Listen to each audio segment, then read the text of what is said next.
Thanks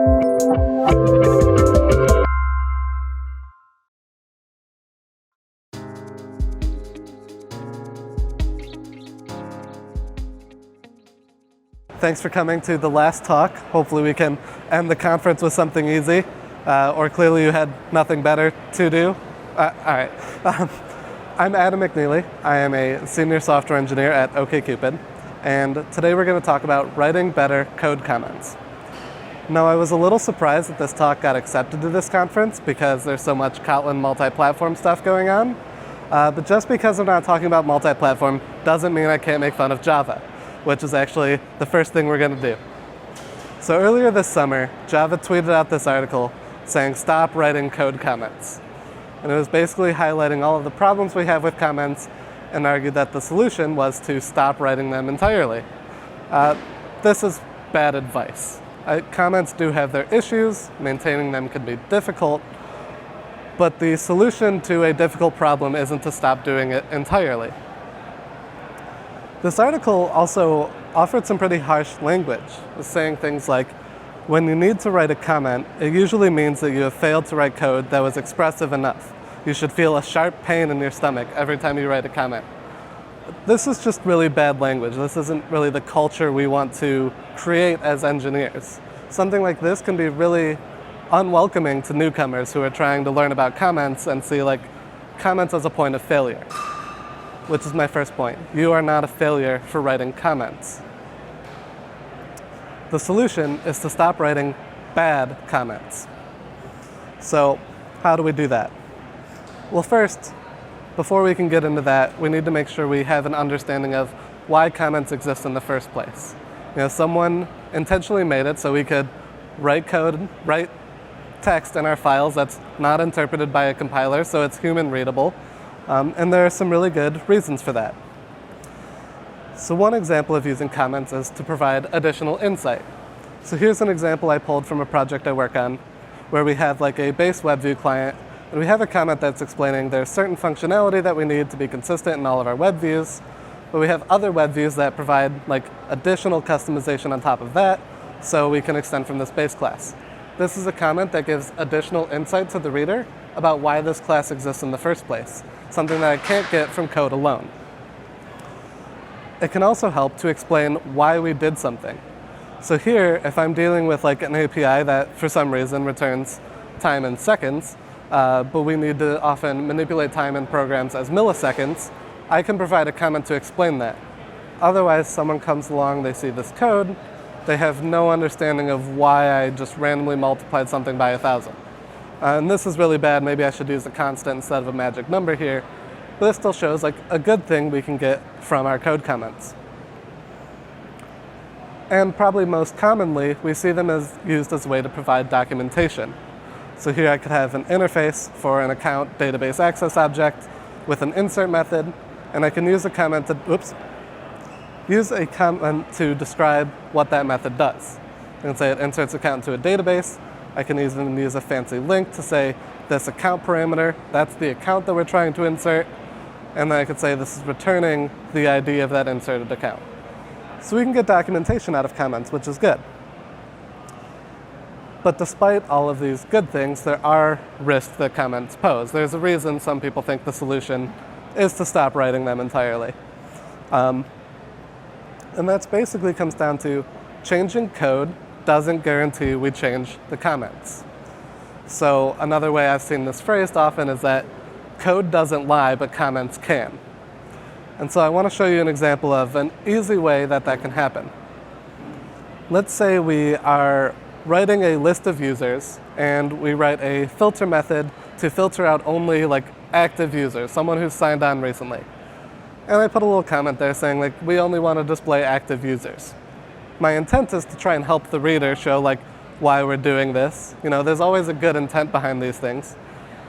But what happens is we write that, we ship it, some time goes by, and of course, 3 weeks later, SpongeBob time card.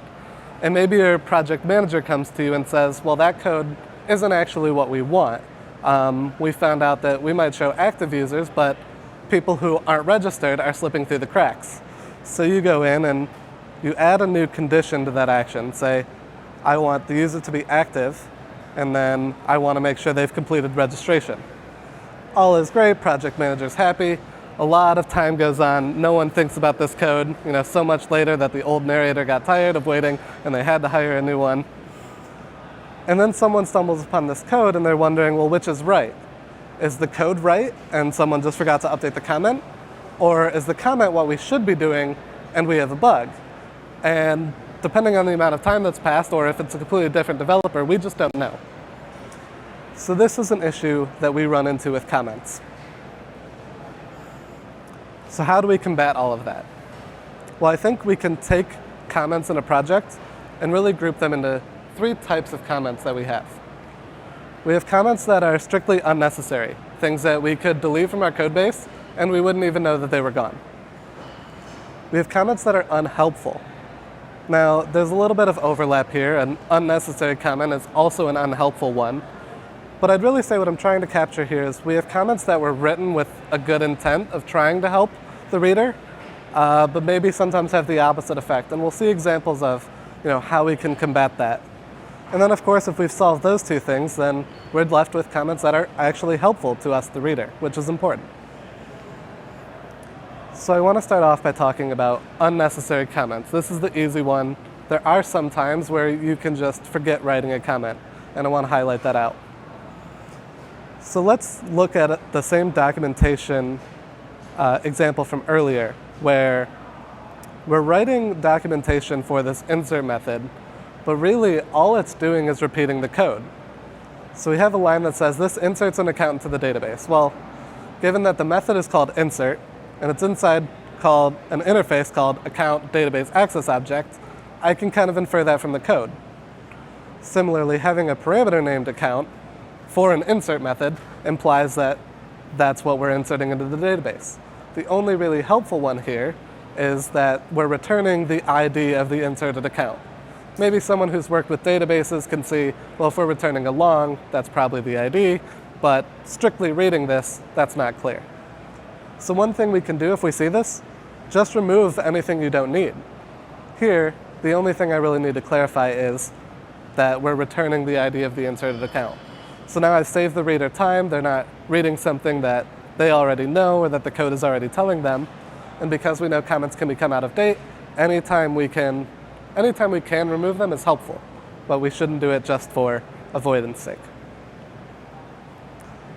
Another way we can try to get rid of comments without just removing the unnecessary ones is to ask ourselves, can we change our code to avoid needing comments? So here's another example where we have a good intent, which is we want to write a comment to clarify our behavior. So I have a method called saveData, and I think, well, I'm going to help clarify this. I'm going to put a little slash and say this saves data to the database. And now I'm opening myself up to the same problem we've been talking about. This comment can become out of date. Well, maybe what I can do is change this code to be more expressive and just rename my method save data to database. And so now I don't have to worry about a comment that could become out of date. Another one I see a lot, and I'm very guilty of this myself, is I'll try to write comments to highlight different thought processes in a method. So here, if I'm writing a method to transfer some money, I'll first write a comment, say, all right, well, this thing, we're going to withdraw money from the from account, and then, okay, now we're going to create a deposit transaction into the to account. Something even better is just extract those different steps of functionality into their own methods. And so now I don't need a comment at all because I have clear and expressive method names saying, all right, if we want to transfer money, we first need to withdraw it from this account and deposit into the other account. So now what? We've removed any redundant comments by looking for areas that we're just repeating what the code already tells me, and we've got rid of those. We've also found ways to change our code to avoid needing those comments in the first place. So if you've done those 2 things, maybe you still feel the comment that you have the urge to write needs to be there. So the question you need to ask yourself now is, how do we ensure the comments that we leave in the app are helpful? Another important thing to remember when you're writing comments is that comments should tell you why you did something. It's the code that's responsible for telling you what is happening. So I want to give you another very personal story of mine where I broke this rule. And so here's an example of a comment that tells us what is happening. So I have this updated questions hash map, which is intended to map like along, which was the question ID, with a certain question. And I put a comment in here. This is a list of updated questions to be replaced in our list by an interceptor. This was actually copy and pasted from something I worked on a while ago. And I realized that if I look at the code, I can get all of that. Even though we don't see the interceptor mentioned in this snippet, if I do like find usages, I can see, where I'm using that. But it never really tells you why. And I'm going to show you a large paragraph on the next slide, but I'll talk through it. Basically what I was running into is I was working on the page list class from Android. And the problem with it, somewhat, is that it's backed by an immutable list. But we were giving users a chance to answer a question locally in the app, and we wanted to take their answer and just show it inline where the question already was. And I couldn't modify that backing data set, and I didn't want to make another call to the server. So we had this cool interceptor we could use for this library epoxy, where I could take the list of updated questions, my local cache, see if, when I'm displaying a question, is it in the updated list, and if it is, I'm going to pull it from there. And so this comment is infinitely more helpful because someone reading my code might have no idea why I have an interceptor, what this map is for. But now this is explaining I ran into a limitation, here's how I worked around it, here is why I did it. Because they can read the code and see what is happening, but the code can't tell them why. And that's a really important thing to keep in mind as you're writing comments like this. Another way we can make our comments really helpful is to include examples of something. So here I have a really basic one where I talk about documentation again.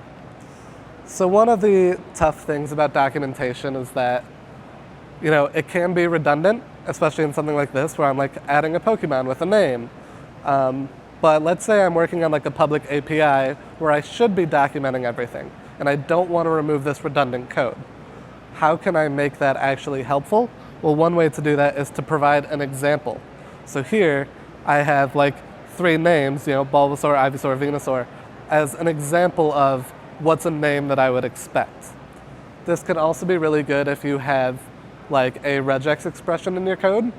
Write a quick comment to show like, here are a couple things that would pass this regex pattern. That can be really helpful to the reader because nobody can read regex off the top of their head. But if I have a couple things that are passed and an explanation of what I'm trying to pass, that can be really helpful. So try to think of times when you can add examples to your comments. Another really important one that I've heard a lot of people do, but implicitly we don't really talk about it often, is adding links to external resources. Code can only tell me so much, and I can only write so much in a comment before it gets out of hand, so sometimes I might need to defer that action to somewhere else. One I really like is link to Stack Overflow. So a while ago, I was trying to add a feature that was implementing a view pager type flow, but we didn't want the user to interact with it. We just wanted that sliding animation. So I Googled it and I found a non-swipeable view pager on Stack Overflow, and I pretty much just copy and pasted it, but I made sure to leave a link to it, which is really helpful if you're copy and pasting code. Number one, because it's like, well, not my responsibility, this guy on Stack Overflow did it. But if you ever run into a bug, that gives someone else like an outlet to go ask for more questions. Maybe I stop working on the project, they at least have now someone to go to who actually wrote it, who they can ask questions. This can also help for like internal documentation. If you're working on a fragment for some feature that's really complex and there's a lot going on in the fragment, link to your internal design specs or tech design for this, which can help the reader of this code like get a better understanding. Maybe they come across code, they're not sure if it's doing what it's supposed to. Maybe they can go here and get their answer. That can be really helpful. Another one, I think Anthony helped give me this idea, but link to reported issues. If you're implementing some library and you find a limitation that either you have to work around or you can't work around, put a little comment in there to the issue that you reported. Because someone could come along later and see, oh, well, here we have this custom workaround. They reported some GitHub issue. Maybe that's been fixed. They can go to the issue, see that it was fixed, update the library. Now we can get rid of code, get rid of comments, everyone's happy. So that's really helpful. And also if you do have a workaround, maybe they can go to GitHub and see what other people have done for a workaround. Maybe there's a better idea. Another way we can make comments really helpful is to write actionable comments. And I usually get a confused look at this, like I'm supposed to read comments, how is it supposed to be actionable? But one example of that, I think this is the next slide, is like to-do comments from the name of the talk, right? Oftentimes we might see something in code that we want to do, so we put like / to do, refactor this, and no one ever does it. Because you feel good, like I acknowledge this problem, I took a step and said, hey, this is a problem, but I'm not going to fix it. And sometimes you can't. When I read the article that Java shared, their argument is that you should just do it. But the real world isn't that practical. Maybe I'm already in a large PR, or it's tangent to what I'm working on. So if you want to make sure that that to-do comment doesn't get lost in the void, is create accountability. Put an issue in Jira, and then put that ticket number in that to-do comment. So that it also tells the reader, hey, we made an actionable step of creating a Jira ticket. We're going to come back to this later, but now I've got some accountability. This isn't just going to be lost forever. So that can be really helpful. And then by making the Jira ticket, those things are going to get prioritized, where the code comment by itself never would. I also think we can be really helpful with actionable comments when it comes to deprecation. Sometimes Android is really good about this, sometimes they're really bad. An example where it's really bad is when you just throw a deprecated annotation on the class and leave it. Like as a user, that's not helpful to me at all. I see this class, I know I'm not supposed to use it, no one either tells me why or what the replacement is. And if you use comments, we can give that actionable step of saying, hey, use this other class instead. And I think this code snippet actually came from like the coordinator layout class, because Android in a lot of examples is really good with this. So that's another thing to keep in mind. And so those were a lot of my ideas, but I wanted to include some other general suggestions that I got from talking to people about comments, from people on Twitter, other things to keep in mind. One that I thought was funny is like ASCII art. This was responded as a joke. Maybe you find this as a helpful comment. This is actually from like Google's Material Components Android library. This probably took more time than the class they wrote, but I just thought that was funny. Maybe that's something you're into. Another good way we can leverage comments is to use them to summarize large sections of code. So this is a comment I got on a blog post I wrote where someone said, comments are valuable when they enable me to skip over reading a section of code. So I often think of this as if you write like a really good class documentation and say, here's what this class is responsible for, here's why we added it, yada yada, maybe I don't need to go look at all the methods. It saved me from reading that whole class. They call that out. Like clear expressive code is important, but just because it's expressive doesn't mean I want to read all of it. So that's something good to keep in mind, whether that's class documentation or you want to put a block comment somewhere, or maybe even if you put like readmes in certain modules, that can be helpful. Another really good one is taking comments to reference definitions in your code. So what I mean by that is if you've used Kotlin for commenting, you can reference a class name in like brackets, and the IDE will actually create a reference to that class. Or if we go back a few slides to this one, in Java we have this @link annotation. This is linking directly to the attached behavior class. And what we get out of that is this would help survive refactoring of definition.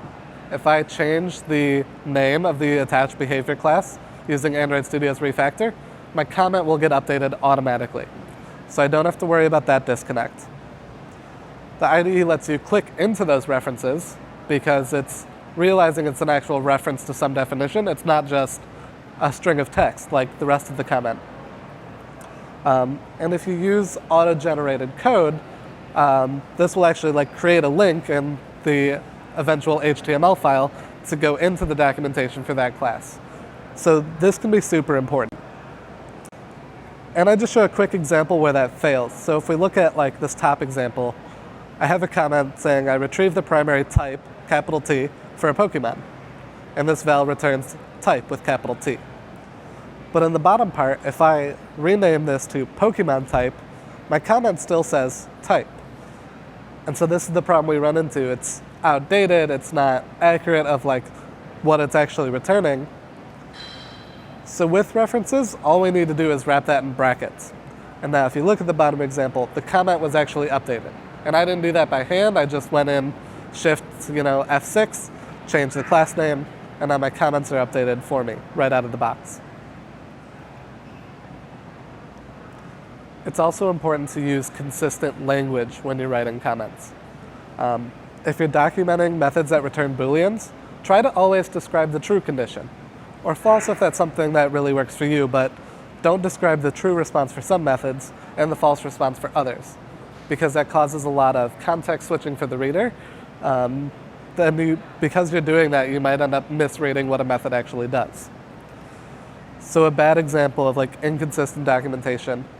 Here I have a method called isActive, and my comment says this returns true if the user has signed on within the last 24 hours. And then later in the same class, I have a method called isStaff. And I say this returns false if the user is not a staff member. There's kind of double negatives there to begin with, but my biggest issue is that in one case I say return true, in one case I say return false, and if I'm used to seeing one or the other, then I'm going to end up misreading a method eventually. So it would be better to be consistent. Try to always say this returns true for whatever reason. So now we've changed the second method to say true if the user is a staff member on our team. All right, so that's pretty much my overview on comments. Quick recap of everything we talked about. Remove redundant comments. There really wasn't a need to spend a lot of time on it. If you're not working on a public API that needs every line documented, if you see a redundant class doc, just get rid of it. Get rid of the parts that aren't actually providing you with new information. Look for scenarios where you can write more expressive code. It's good to write comments to clarify behavior, but if you see an example where you're clarifying something that I could just rename the method, do that, or variable name, or whatever else. And last, make sure the comments that you keep are helpful. We do this through explaining why. Remember, the code will tell us what is happening. You need to tell the reader why you did it. Provide examples, whether that's example input, the examples for regex, or things like that. Give guidance. This is the actionable part I talked about. Guide the user to some Jira ticket that has accountability for your to-do statement, or guide the user to Stack Overflow or internal documentation, or the proper usage for some class that you deprecated. Remember to leverage IDE tools. Reference your definitions in your comments, because that will make sure those particular references don't get out of date, as you refactor things. That can help you a lot. And lastly, and this is true both for documentation and everything else, but try to just use consistent language. The same thing when we're trying to pick what to do with our code. It's be consistent, pick what works for your team. You can keep that mindset when you're using comments too. So that's all I've got. Thank you. Here is a link to the slides if anyone needs it. Yeah, thanks.